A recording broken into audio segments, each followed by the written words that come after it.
Hello there, it's Lana Taki, and I'm going to make you a technology tutorial that's not going to use quite modern technology, but nevertheless, I wanted to put it in the playlist here. And that's how to find the critical values for a chi-square distribution. Now, this is going to be a little bit different because the calculator does not have a chi-square distribution. Let me show you. So if I go to the distribution, you can see that I have chi-square PDF and CDF, and you could finagle it that way, but it's kind of tricky. You don't have an inverse chi though. You have an inverse norm, you have an inverse t, but there's no inverse chi in here anywhere, and that's what you would need to quickly and easily come up with critical values. Okay, so that must mean that we're going to be using the table. It's kind of a more old school technology, I know, but that's what we're going to use. All right, so let me put this away. So let's look here. Now that the 1 minus alpha over 2 is the value on the left, and the alpha over 2 is the value on the right. Now remember that the chi-square distribution is not symmetric. It is right skewed, and it doesn't center around 0. 0 is actually over here on the far left edge. Because it's a squared distribution, everything is positive. Okay, so we want to find these two critical values for a 90% confidence interval. So let's see here. What's alpha? Alpha would be the complement of our confidence level, which would be 0.10. So that means that alpha over 2, I better make that a fraction. Hold on one second. Alpha over 2 would be 0.05, and that means 1 minus alpha over 2 would be 0.95. Okay, so there's half the battle right there. So we've got those pieces. All right, now we need the chi-square value. Oh, we need degrees of freedom, though. Degrees of freedom is n minus 1, which is, I don't know, what was n for this problem? 18. All right, n was 18. So degrees of freedom is 17, right? 18 minus 1. Okay, so there's our row right there. Our row will be 17. And we're going to need both 0.95 and 0.05. Those are our two columns. And again, you have to do it twice because a chi-square distribution is not symmetric. So remember how when with t and z curves, if you found one, you kind of found the other, because if one was positive 1.96, the other one was negative 1.96, right? But chi-square doesn't work like that. Everything's positive and everything's kind of weird in large numbers. So let's go look at the chi-square, which is this distribution right here. Now again, it has the area to the right of the critical value. Okay, you have your degrees of freedom down here on the left. You've got all your different values up here on the right. So we need 0.95 and 0.05, if I'm not mistaken. Oops, right here, 0.95 and 0.05. Okay, so let's see. Here's the 0.95 column. 0.95, and my degrees of freedom was 17. So that means that I am at 8.672. That's the number on the left. So that is the 0.95 one. Oops, wrong thing. There it is. Okay, 0.95, that's the 1 minus alpha over 2. That's the one on the left. So this one is 8. Oh, no, I forgot it. I think it was 672. Yeah, 8.672.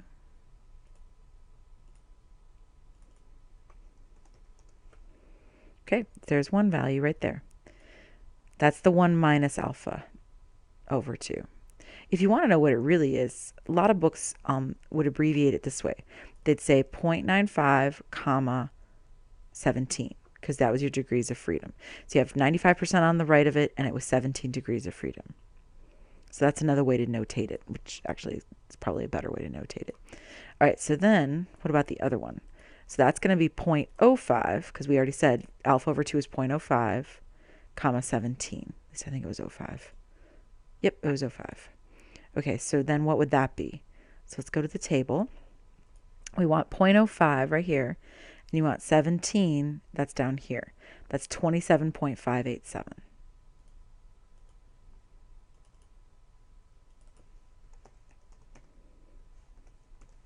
So notice the right-hand portion, the right-hand one is much bigger than the left-hand one. Again, because it's skewed right. Another thing to see, look up here at the top 5, these 5 on the right. These 5 would all be on the right-hand side. So anything on this portion, on this portion would be on the right-hand side. So this whole half of the table is right-hand side values. This other half of the table, the part I didn't shade right there, is left-hand side values. And there's a line, kind of an invisible line down the middle between the 0.9 and the 0.1. So all these values over here, left hand. All these values over here, right hand. Good? And in case you forget about that whole alpha over 2, which one's what left and which one's right, they actually drew it for you right down here at the bottom. They were just reminding you alpha over 2 is the right, 1 minus alpha over 2 is the left, right, for the chi-square distribution. Okay, so now let's look at the next one. This wants a critical value such that the area in the left tail is 0.005. Right?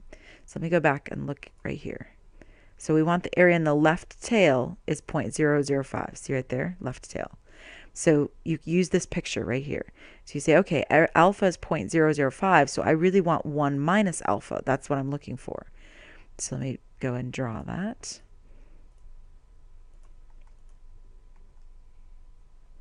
Okay, so if alpha was 0.005, then 1 minus alpha would be 0.995.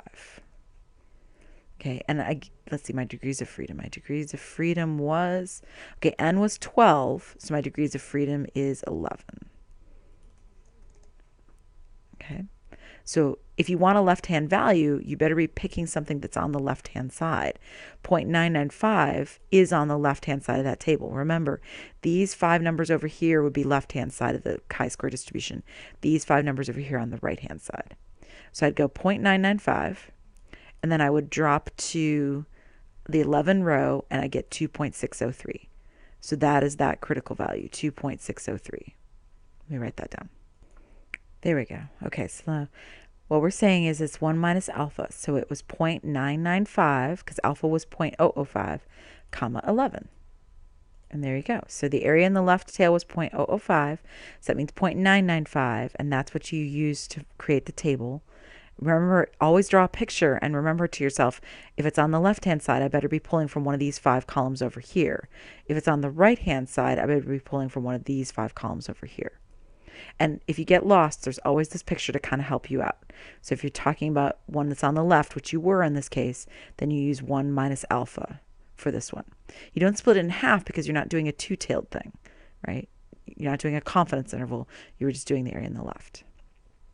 And of course, I didn't do one, but if you're going to do an area in the right problem, that'd be just like this part over here. Okay, so we are all done with that problem, and I'll see you back here for more videos in Chapter 10.